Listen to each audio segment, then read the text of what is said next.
I'm going to talk to you a little bit about data just before lunch. So I'm not sure that's a great combination, but I'm going to try and move through my presentation quickly and give you just a taste through the eyes of 3 individuals of how to use data. Okay, so I'll start off by talking about, this morning you heard from 3 speakers, the 3 banks, the speakers that were talking about 3 different ideas. One was segmentation. If you remember, segmentation was something that all the banks are focusing on. Differentiation is a second concept that came up. And then the third is strengthening the network. So what I'm going to talk to you a little bit about is examples of how other banks around the world are looking at data and the ways in which they're using them. As an industry, Visa has been using data for many, many years. We've collected data, we've had data. We just never knew exactly what to do with that data. And now we're really starting to understand how to use the Visa transaction data alongside data like credit bureaus, combine it, and provide the banks with better risk management services. So there are a lot of examples around the world today where data is used. Let me give you a couple. One is a very large bank in Europe is using data.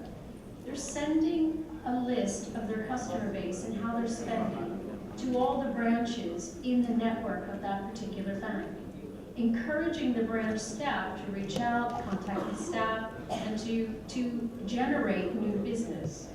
Another is Visa is teamed up in the US with the Gap. The Gap is a leading clothing retailer in the US.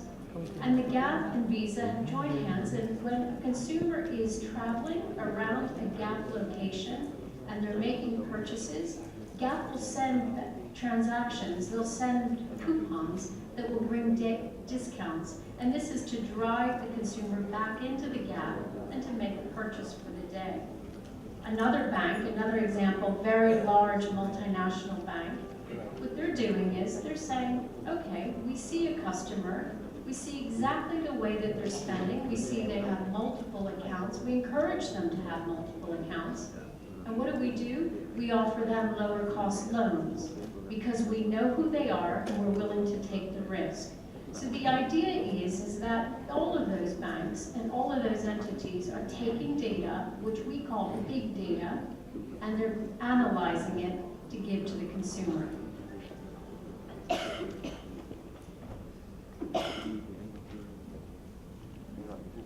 So, we talk a little bit about data from a Visa perspective. We are counting petabytes. I didn't even know that until my speech was written today. But by comparison, I'll explain. So Twitter, if all of you are familiar with Twitter, Twitter at the moment has about 1.3 billion postings in a month. And from Visa, we have 1.5 billion transactions in 1 month. So this is large amount of data that is coming through our network.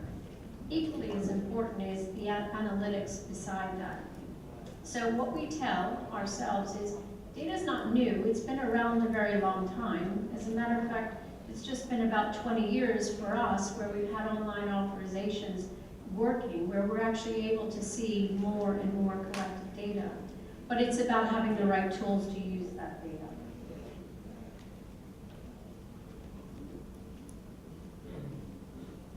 Okay, so I'm going to give you the first example of how we as a company use data for a very strict business purpose, and that is risk management. Risk management, if any of you know, in a payment industry, it is paramount. It is very important to the success of our business.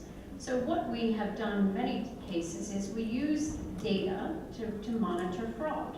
So we look at all sorts of applications. We say, okay, what is a consumer doing? How are they doing it? We know something is wrong potentially with that transaction. In 2005, we used 50 data elements in our system for fraud. Today, we're using over 500 different data elements to detect fraud worldwide. And with that, we then pass that on to the banks. This is new fraud risk management models that we're using. So before this, we had lots of data, we just didn't know exactly where to use it properly. Now, we're very focused as a company, and that's what has kept us over time as growing.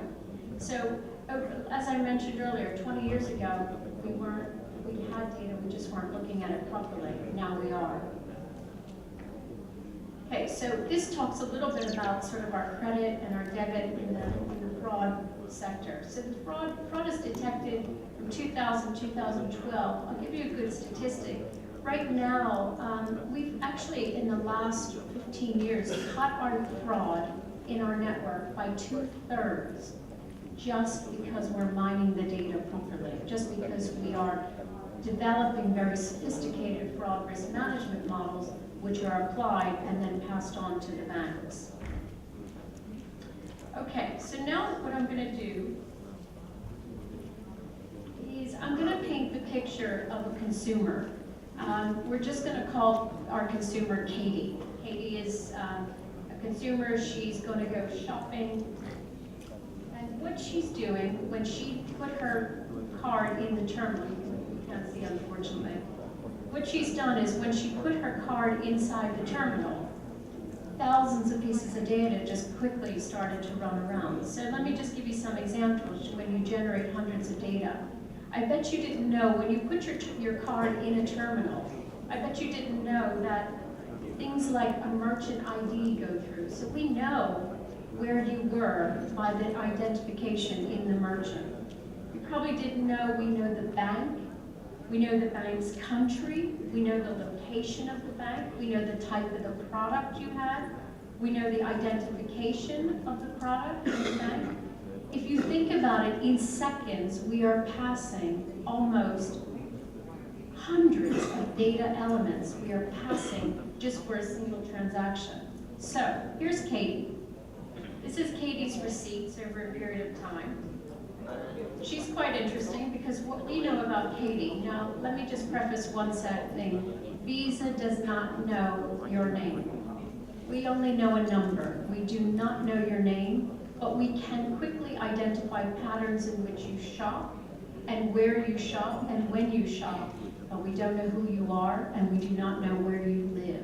And that's important to know that we as a company do not carry that. But Katie here, the one thing that you know about Katie is she's been shopping quite a bit. She's actually been moving around. She's had taxi cabs, she's been in taxis, she's been in department stores, she's actually been shopping, she's been in restaurants, florists. The interesting thing about Katie is that she's had lots and lots of transactions. She's probably had hundreds of transactions every year. In Visa, we've had almost 2 billion transactions in a year.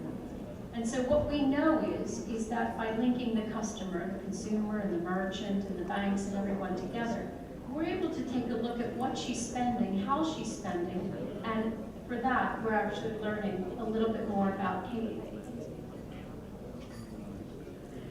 This is Katie. This is what Katie likes. Katie likes to eat in restaurants. Katie likes to shop. And what we do know about her is all the things that she likes. Looks like she's Singaporean because she comes from Singapore. She loves to shop online in America. She loves to go shopping in Vietnam. She's actually been here a few times. She's been to other countries such as Indonesia. So we know everything about Katie. But now, instead of looking what we know about Katie, we're actually now saying, what don't we know about Katie? And that's the important part for the banks. Is the bank should start to understand, hey, wait a minute, what's missing from Katie's life? Well, I'll tell you what's missing from Katie's life. Look at what she's shopping at. She seems to be very busy, but she doesn't seem to buy petrol. She doesn't shop in a supermarket. And she doesn't do all those things that are everyday life. So immediately the bank any bank can say, Katie is either banking with somebody else, or Katie just doesn't eat at home, shall we say. So it's important that when we talk to our banks and when we look at our data, we not only look at what data we have, but you really must focus on what you do not have, because what you do not have will paint the picture of the opportunity. I don't know if you remember, but HSBC and ANZ and Military Bank all explicitly said that it is important to get closer to the customer and to provide them with new services and new products so that you know what they need. And that is the cross-sell opportunity. So that's Katie, but there's more. There's Katie, that's her profile. So this is now the second part of the discussion, which is really about taking data and segmenting that data so that it is used appropriately, not only for what she does, but what she doesn't. So for example, she is a traveler and she's a shopper. So she wants travel discounts. She wants to be treated special if she's a premium card holder. She also wants special discounts in shopping, any kind of shopping, because we know exactly what she's buying. She loves luxury goods. Our second profile is totally different. So this is our second guy. He's Bob. We'll just call him Bob. Bob, look what he's buying. He's actually buying janitor services. He's buying pencils. This is a small business owner. So the bank would not be offering this person luxury shopping at Ferragamo. What they'll be offering this person are discounts of any kind that are related to his small business.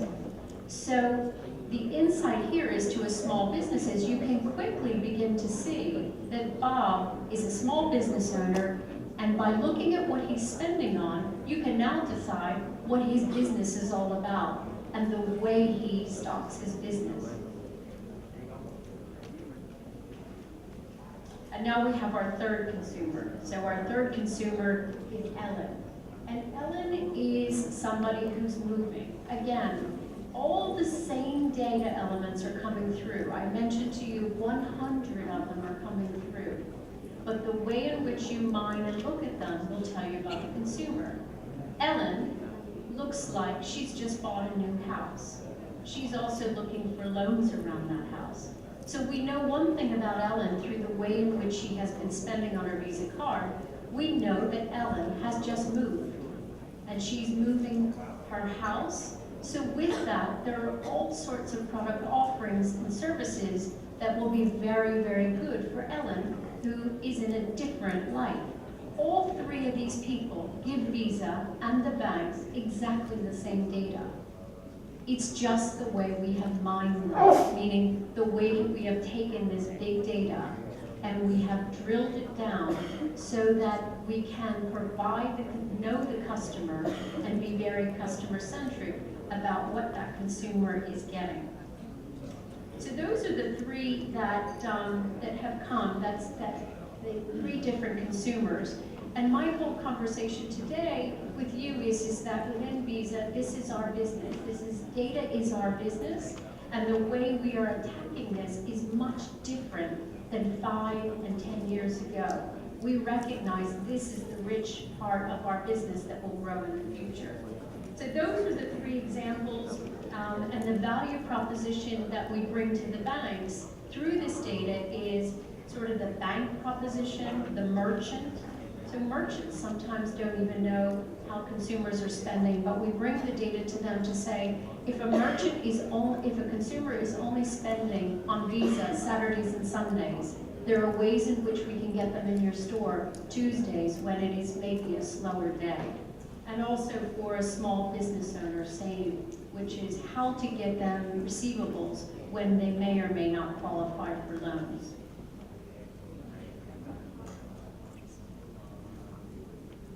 You can tell him it's high-tech.